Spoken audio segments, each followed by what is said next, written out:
Bienvenidos a nuestro nuevo curso que se llama Apologética. La palabra apologética consiste de dos palabras griegas, apo y logos. Apologos, apología, apologética. Y significa hablar en defensa. La apologética es una defensa verbal. Muchas personas la usaban en tiempos antiguos para referirse al momento en que un abogado se presentaba delante de un juez o una corte para defender a una persona o a una causa. La apologética es comúnmente entendida por los creyentes como la defensa de nuestra fe.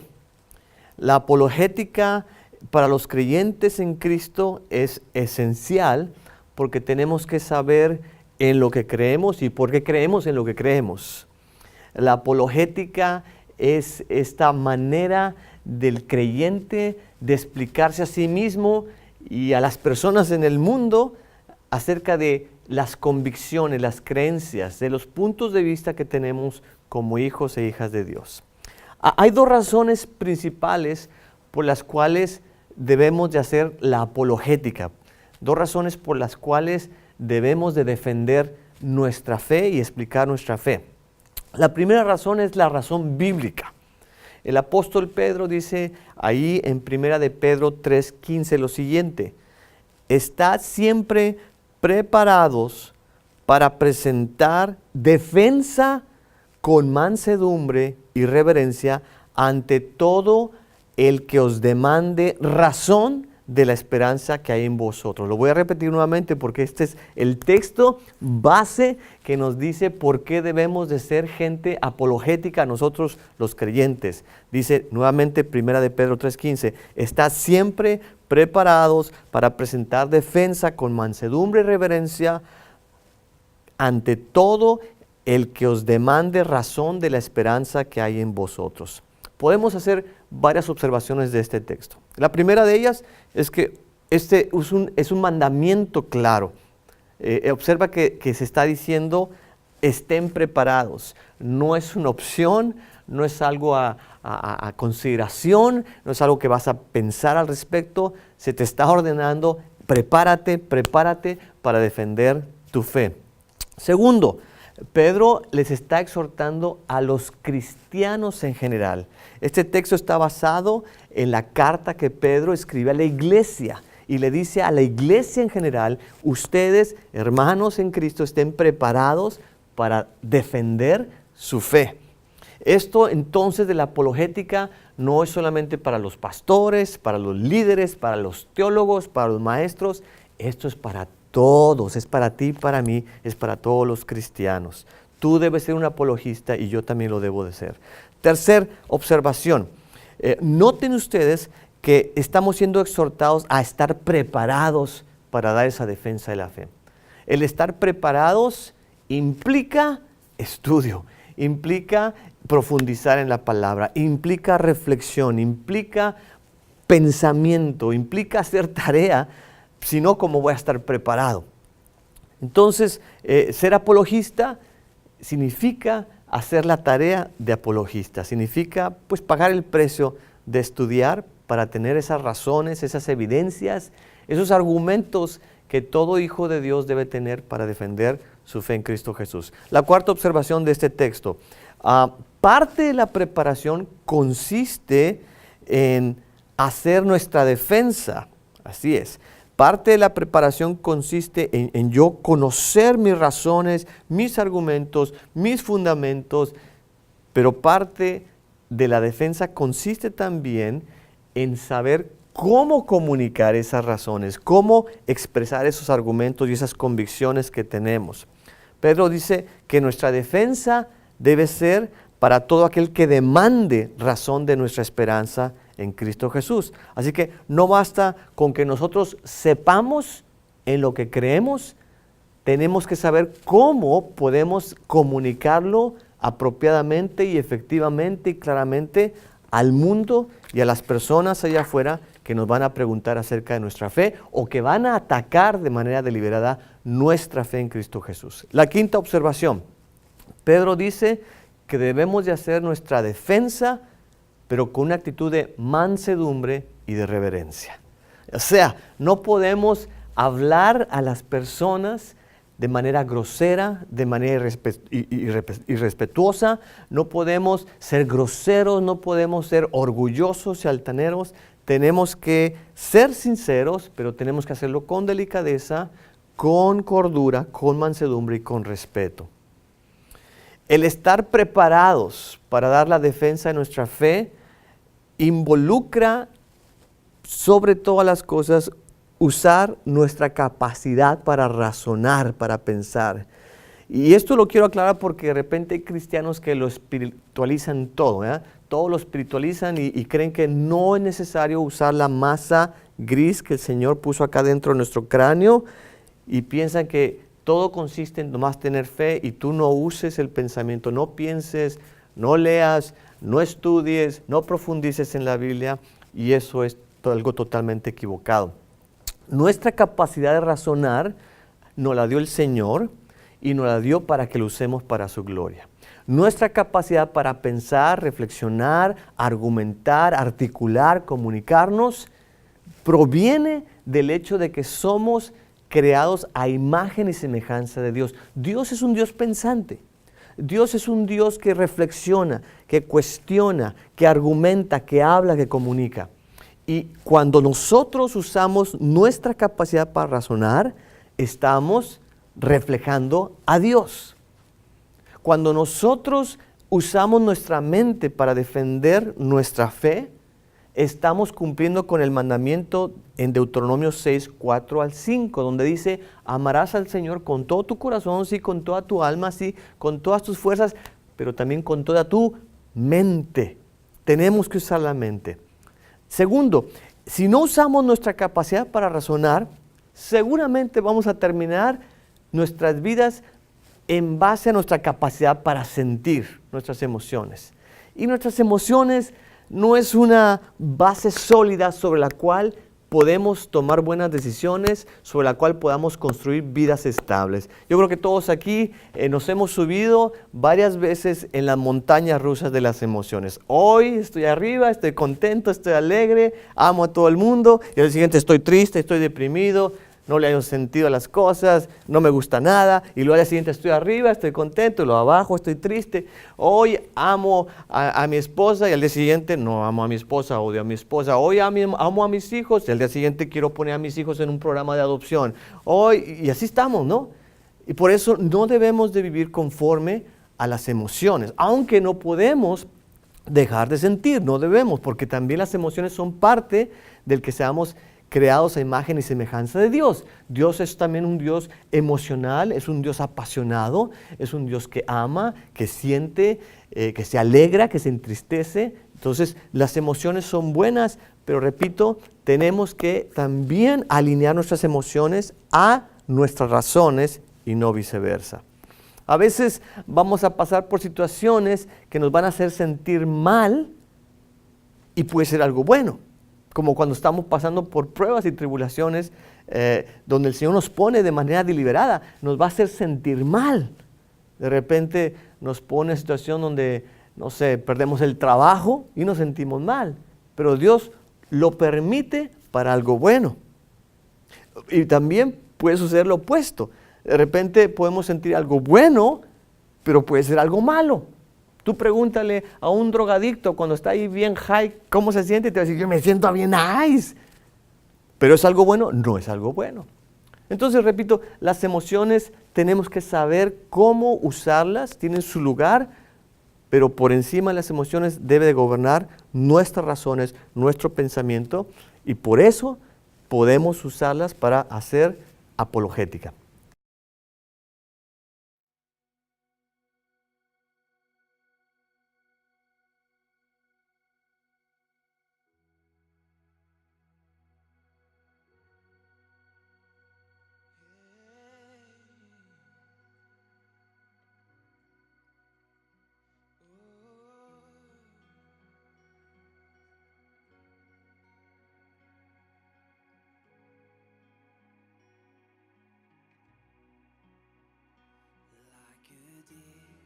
panting for the water.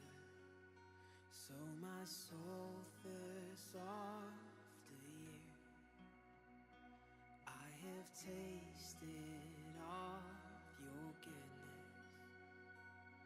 Now nothing else will do. So come fill us again. Come fill us again. Oh, come fill us again. Desperate for you. Come fill us again. Like a deer panting for the water, so my soul thirsts after you. I have tasted of your goodness. Now nothing else will do. So come fill us again. Come fill us again. Pour out your spirit. We're hungry for more. Come fill us again. Come fill us again. Pour out your spirit. We're hungry for more. Come fill us again. Come fill us again. Pour out your spirit. We're hungry for more. Would you come fill us again? Come fill us again. Pour out your spirit. We're hungry for more.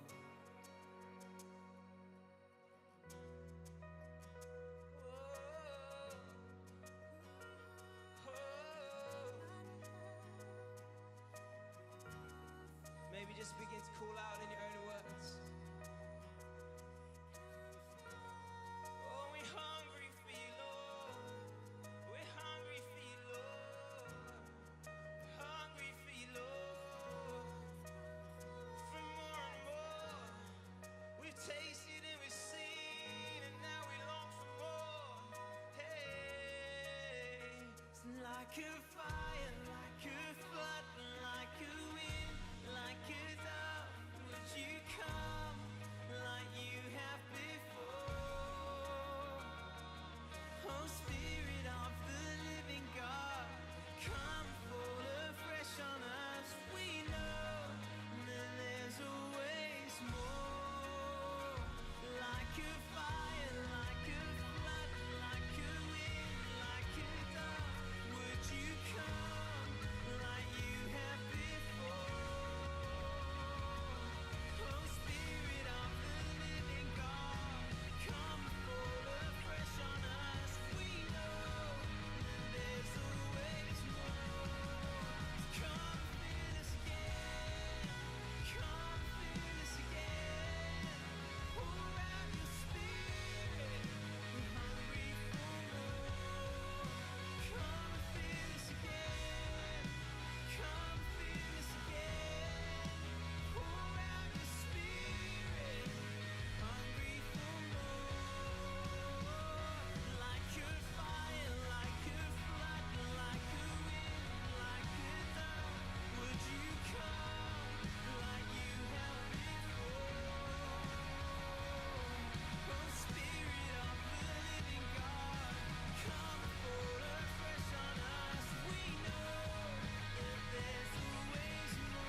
Come fill us again. Pour out your spirit. Hungry for more. Whoa. Whoa.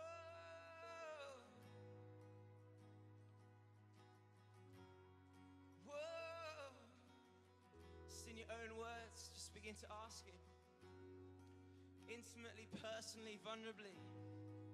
Just begin to invite Him.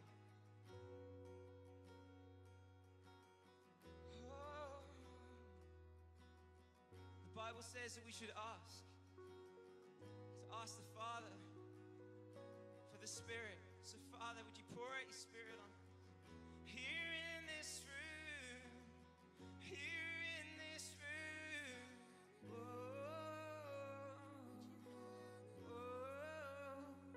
Like a fire, like a flood, like a wind, like a dove, would you come like you have before? Oh, Spirit of the living God, come fall afresh on us. We know that there's always more. Like a fire, like a flood, like a wind, like a dove, would you come like you have before?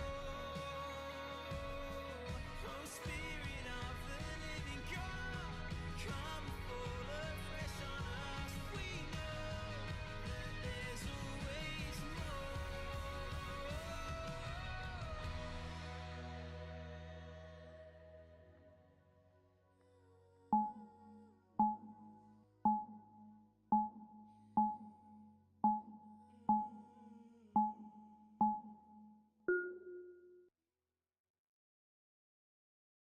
Entonces, la primera razón por la cual debemos ser gente apologética es la razón bíblica, ya le expliqué. La segunda razón es la razón cultural, porque nosotros hoy en día vivimos en una cultura donde se nos bombardea con mensajes que van totalmente en contra de las enseñanzas y los principios bíblicos, ¿no es cierto? Vivimos en una sociedad donde se nos desafía, donde se nos reta, se nos dice que el creer en Dios es absurdo, que el tener fe en Cristo no tiene sentido. Vivimos en una sociedad donde se quiere vivir conforme a la tolerancia religiosa, donde tú tienes tu religión, aquel tiene otra religión, uno es musulmán, el otro es testigo, el otro es judío, el otro es budista, tú cristiano, vivamos en paz, todas las religiones son buenas, todas las religiones nos llevan a Dios, lo cual es totalmente incorrecto. Vivimos en una sociedad postmodernista que dice que supuestamente no hay verdad absoluta. Dice que la verdad es relativa. Y tú le preguntas a una persona de qué color es esta parte de la pizarra y te va a decir uno es rosa. Y otro va a decir no, tú lo ves rosa pero yo lo veo azul. Y otro va a decir no, yo lo veo amarillo. Y las personas van a decir bueno, tú lo ves rosa, tú amarillo, tú azul. Todos estamos bien, cada quien escoja el color que quiera, no importa. Cada quien tiene su propia verdad. Y lo mismo se aplica a las cuestiones espirituales o religiosas. Dicen, bueno, tú crees en este Dios, yo creo en aquel Dios. Tú crees en este libro, yo creo en aquel libro. No importa, cada quien tiene su propia verdad. No existe la verdad absoluta. Y para eso es bien fácil rechazar ese argumento. Para aquellos que dicen que no existe la verdad absoluta. Todo lo que tienes que hacer es preguntarle, ¿estás absolutamente seguro de que no existe la verdad absoluta? Y si te dice que sí, ya cayó en la trampa. Y ahí le demuestras que sí existe la verdad absoluta. Estudios recientes han demostrado que muchos de nuestros jóvenes que van a la universidad terminan apartándose de la fe en Cristo Jesús. Un 80% de nuestros jóvenes cristianos evangélicos que crecieron en nuestras iglesias, que fueron a la escuela dominical, que sirvieron en el grupo Alabanza, que fueron de misiones, cuando se van a las universidades, un 80% de ellos, dicen los estudios, termina apartándose del Señor. ¿Sabes por qué? Porque en las universidades los bombardean con todas estas mentiras y todas estas argumentos en contra de Dios y que Dios no existe y que no existe lo espiritual, solamente existe aquello que puede ser comprobado científicamente, aquello que podemos ver, tocar, medir, sentir, lo demás no existe, no existen los milagros, no existe el mundo espiritual, no existen los ángeles ni los demonios, no hay vida después de la muerte y los jóvenes son bombardeados por estos mensajes y terminan creyendo la apologética del mundo en lugar de que nosotros en nuestras propias iglesias y casas estemos preparándolos a ellos con la apologética bíblica y cristiana para que nunca se aparten de la fe en Cristo Jesús. Entonces, tenemos estas dos grandes razones por las cuales debemos ser gente de la apologética, la razón bíblica y la razón cultural. Ahora, dentro de la apologética hay muchos temas, muchas preguntas que podríamos tratar en este curso, pero por falta de tiempo solamente nos vamos a enfocar en 7 preguntas, que son algunas de las preguntas más comunes que la gente se hace a sí misma o que el mundo le hace a los cristianos. Los 7 temas o las 7 preguntas que vamos a ver en este curso son las siguientes. Número 1, ¿es la Biblia realmente la palabra de Dios? ¿O es una palabra de hombres? Porque la Biblia fue escrita por hombres, ¿no es cierto? Entonces, ¿cómo me puedes comprobar a mí? ¿Qué defensa tienes? ¿Qué argumentos me das para comprobar que la Biblia realmente proviene de Dios y no de los hombres? Segundo tema o segunda pregunta, ¿realmente Jesucristo existió? Porque hay gente que dice que Jesucristo es solamente un mito, una leyenda, un cuento. ¿Realmente existió? ¿Qué evidencia tienes tú para presentarle a una persona para que le demuestres que Jesucristo fue un personaje de la historia, que estuvo en este mundo, que dejó su marca, que dejó su huella aquí en este planeta Tierra? Tercera pregunta, ¿es cierto que Jesucristo resucitó a los muertos? Porque algunas personas reconocen que Jesucristo es un personaje de la historia. Dicen, ok, así como existió Abraham Lincoln, Cristóbal Colón, otros grandes personajes de la historia, así también existió Jesucristo. Pero Él fue un hombre que se murió, quedó sepultado, no regresó de la muerte. ¿Qué evidencia puedes tú demostrar o presentar? ¿Qué argumentos puedes dar para decir realmente que Jesucristo resucitó a los muertos? La cuarta pregunta, ¿existe Dios? Esa es la típica pregunta del ateo. ¿Existe realmente? ¿Hay un Dios que existe? A ver, demuéstramelo, enséñamelo, déjame sentirlo, déjame olerlo, déjame tocarlo. ¿Dónde está? Yo no lo veo. No hay Dios, te va a decir el ateo. ¿Cómo le vas a comprobar a esa persona? Porque tú crees en ese Dios que no puedes ver. Quinta pregunta o quinto tema, ¿creación o evolución? ¿Fuimos creados por Dios o venimos de esto, de la teoría del Big Bang y la teoría de Darwin de la evolución? Hay gente que cree que venimos del chango. Y los que piensan que vienen del chango, por eso terminan comportándose como changos. Yo no, yo creo que venimos de un Dios todopoderoso y creador de todo. ¿Okay? Pero tenemos que presentar nuestra defensa, nuestros argumentos, nuestra evidencia de por qué creemos en la creación y no en la evolución. Sexta pregunta, ¿es cierto que todas las religiones son verdad y son buenas y nos llevan a Dios? Porque hay tantas religiones y la gente dice, pues todas las religiones a final de cuentas creen en el mismo Dios. Todas las religiones nos enseñan cosas buenas y a final de cuentas no importa en qué religión estés tú, esa religión te va a llevar al cielo. ¿Será verdad eso? ¿Qué le dirías tú a esa persona? Y por último, la pregunta es, si Dios existe, ¿por qué permite el sufrimiento? Si Dios existe y es bueno y es poderoso, ¿por qué no sana a todos los enfermos en los hospitales? ¿Por qué le pasan cosas malas a gente buena? ¿Por qué hay injusticias en el mundo? ¿Por qué hay hambre? ¿Por qué hay pobreza? ¿Por qué gente que no ha hecho ningún mal tiene problemas físicos? ¿Por qué bebitos nacen ciegos o con cáncer? ¿Por qué? ¿Por qué permite Dios esas cosas? Entonces, lo que vamos a ver en este curso son las respuestas a estos 7 importantes temas. ¿Ok? Muy bien. Entonces, vamos a dejarle hasta aquí.